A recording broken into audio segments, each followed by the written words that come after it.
어저께 저 때 어떤 분이 미국에서 오셨어요. 미국에서. 예? 미국에서 오셔가지고 지금 한 3개월 정도 됐는데,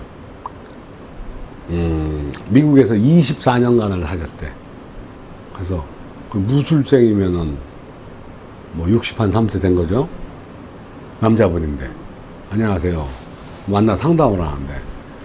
미국에 20한 4년 살면서 산전수전 공중전을 다 겪었다는 거야. 그러면 세탁소부터 뭐 안 해본 게 없대. 그러니까 왜 그러냐면 우리나라 사람들이 처음에 이제 이민을 가고 하면 첫 번째 어학 문제, 또 라이센스 문제, 여러 개의 문제가 있으니까 정상적인 어떤 직업을 전문직을 한다든가 이런 건 어렵잖아. 그러니까 소규모 자영업을 이렇게 한다는 거야. 그러니까 세탁소, 슈퍼, 식당 뭐 이런 거, 우리나라 같은 스타일로 그런 자영업을 많이 했는데 코로나 바이러스 이렇게 이어지면서 그냥 싹 문 닫아 버렸대. 그럼 사람이 제일 먼저, 그러니까 우리나라 사람들이 자, 수입이 있다가 없다는 것은 엄청난 불행이야. 있다가 없어진다는 거. 근데 그것이 한 달, 두 달, 세 달 늘어난다라고 하면 그건 사람들한테 정말 일반 사람들한테 돌이킬 수 없는 어떤 진짜 상처가 되기도 하고 그러죠. 근데 지금 어떻게 사셔? 그러니까, 나름대로 거기서 이제 수입이 끊어졌다 그래서 곧바로 폭삭 망하는 게 아니고 그렇게 되면 어떻게 돼? 사람이 돈을 벌기 시작하면은 처음에는 뭐 차도 한 대 사고, 그죠? 예? 차도 한 대 사고, 조금 있으면 집도 한 칸 사죠? 예? 그럼 집 안에 있는 세간살이도 막 새거로 뭐 냉장고 새거, 뭐 새거, 이제 가전제품 다 새거. 이 누적이 되지. 돈이 벌어도 돈으로 통장에 들어가는 게 아니고 다 이런 데로 소비가 돼버리죠. 그러면서 또 어떻게 돼? 금융적인 지출도 막 늘어나지. 보험 늘어나지. 예? 보험 들잖아요. 저축도 물론 조금 하겠지. 예? 저축도 하지만 이런 뭐 투자도 또 할 테고. 예? 이렇게 돈이 분산이 돼버리잖아. 근데 이것이 수입이 끊어져 버리면 이 사람들, 이제 여기에 있는 축적됐던 자산이 하나둘 녹기 시작하는 거잖아요. 여기 또 보험이 좀 대출도 쓰고, 투자도 좀 했던 거 줄여 빼쓰고, 저축도 좀 빼쓰고. 그러면 이게 이제 지금 그렇게 이제 계속 어떻게 이제 급락해 내려가는 거잖아요. 그러니까 위기의식을 느끼고서 이분이 3개월 전에 한국으로 다시 나가야 되겠다. 얼마나 어떤 절대 위기의식을 느꼈으면 한국으로 다시 나가서 어떤 활로를 찾아야 되겠다. 여보 기다려. 내가 한국 가서 좋은 방법을 찾아볼게.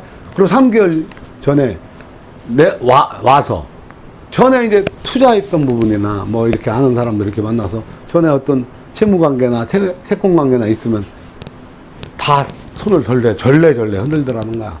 근데 여기 와서 지금 3개월 만에 조금 이따 이제 돌아가야 되는 입장이야. 근데 가면은 신용 등급이 이렇게 블랙리스트가 되기보다 신용 등급이 올랐다 내렸다 하는 것이 미국에는 굉장히 저기돼. 그리고 미국 우리나라와 다르게 국세 부분이 굉장히 민감화되는 거예요. 그거 안 내면 큰일 난다는 거예요. 그냥 사업을 했다. 무조건 세금을 내야 되는데 이제 그 세금 내는 건 나중 문제고 이제 쉽게 말해서 세무 신고라도 먼저 해놔야 된다는 거지. 이 사람들 한국인들이 굉장히 어려운 게 고민인 게 뭐냐면 국세 부분이고, 예? 신용 등급 하락에 대한 어떤 그 우려, 예? 이런 게 그러니까 이제 이렇게 되면 그러니까 그것 때문에 마음이 못 놓이고 돈을 어떻게든 마련해서 어떻게든 활로를 찾아야 되는데 근데 앞으로 근데 자기 그 당신의 친구분이 이제 같은 무술생인데 전기 기술자래. 그래가지고 돈을 많이 벌었대요. 일주일이면 2,000불, 3,000불씩을 벌어왔대. 근데 요새 일이 딱 끊기니까 일주일에 100불, 200불 번다는 거예요. 예? 일이 어디 와서 뭐 고쳐달라 뭐 이런 말도 없대. 그러니까 전기 기술이 그렇게 좋은 건데 그러니까 어떻게 되겠어? 뭐부터 줄일 거냐고. 근데 거기는 또 어떻게 보면 이영만리에 이렇게 외국이고 타국이고 거기서 이제 같은 동포라고 이렇게 몇 명씩 이렇게 통해서 서로들 이렇게 의견을 얘기하고 어떤 방법도 찾고 할 건데 그런 부분에서 이제 방법이 없으니까 여기서 한숨을 팍팍 쉬시면서 나한테 이제 물어보는 거야. 어떻게 했으면 좋겠어. 그래서 제가 그랬죠. 아니, 선생님, 어차피 역병이 들어와서 코로나 바이러스가 전 세계를 강타하고 있는데 이게 우리나라에 국한된 문제도 아니고 지금 미국에서 오셨으면 미국에도 심각하니까 오셨는데, 이것이 잠잠해질 때까지는 어쨌든 살아서 남아서 버텨야 되는데, 버티지 못하면 큰일 나지 않습니까? 큰일은 뭐가 큰일 나요? 신용등급 좀 내려가면 어때? 거기서 어차피 큰 사업하는 거 아닌데, 나는 어디까지는 여기까지 못 밀려, 이 밑으로. 이러니까 마음적인 부담이 있으니까 지금 그러는 거 아니에요? 다 일부러 그럴 필요는 없지만, 조금이라도. 아니, 이게 국세를 안 내면 큰일 난다고 하면 이건 신고를 해서 어떻게 대처를 하더라도, 이게 또 포기를 해야지, 어느 정도는. 마음을 놔야지. 나는 좀 죽었더라도 우리 부인이라도 하나 살리고 난 좀 내려간다. 근데 나중에 벌어서 다시 올린다? 이런 생각을 가져야지. 이거는 못 밀린다고 생각하니까 답이 없는 거야, 답이 없는 거, 이제. 그러니까, 그 좋은 말씀 있잖아, 부처님. 내려놔라. 내려놓으면은, 그 건강은 내려놓을 수 없지. 하지만, 모든 것이, 지금 미국에요. 이렇게 평원이 많잖아요? 그럼 어느 한 군데 이제 타운이 형성이 되면, 여기 가장 제일 큰 게 대형마트가 하나 딱 들어선대. 예?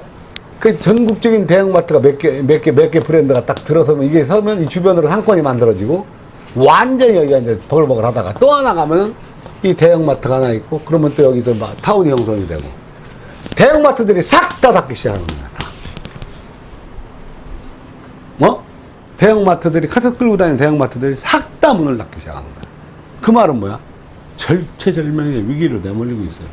미국 지금 위험해요, 미국도요. 많이 위험해요. 상황이가 먼저 다 들어가도 막 다 가져가 터치. 이런 상황인 거야. 그럼 여기서 이제 우리가 교훈을 얻어야 될 게 뭐야? 상황이 국제적으로 그렇게 심각하게 좀 변화하고 있구나. 우리나라 보세요. 완전히 계엄령이잖아. 계엄령 때처럼 9시면 사람이 다니는 사람이 없고. 맞죠? 집회 금지. 계엄령 때는요.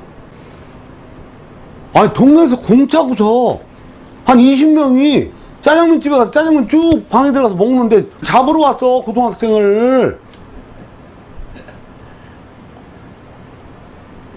그래갖고 끌려가갖고 그 중에서 몇 명이 또 저 순화교육을 갔어. 고등학생들이었는데. 예?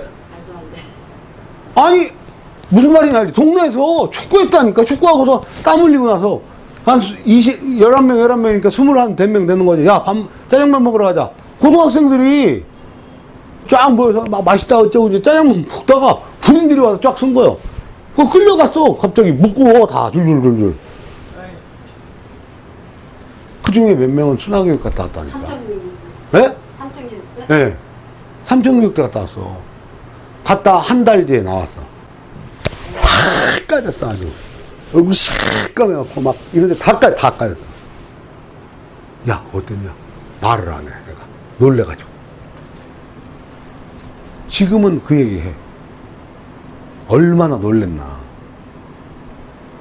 아, 고등학생이 지금 몇 살이야? 17살, 18살. 그 애들 갖다 붙잡아다 그냥, 그런 정도의 시절이었었다고. 지금은 군인만 없지.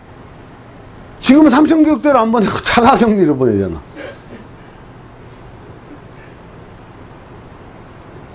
참 보통 문제 아닙니다.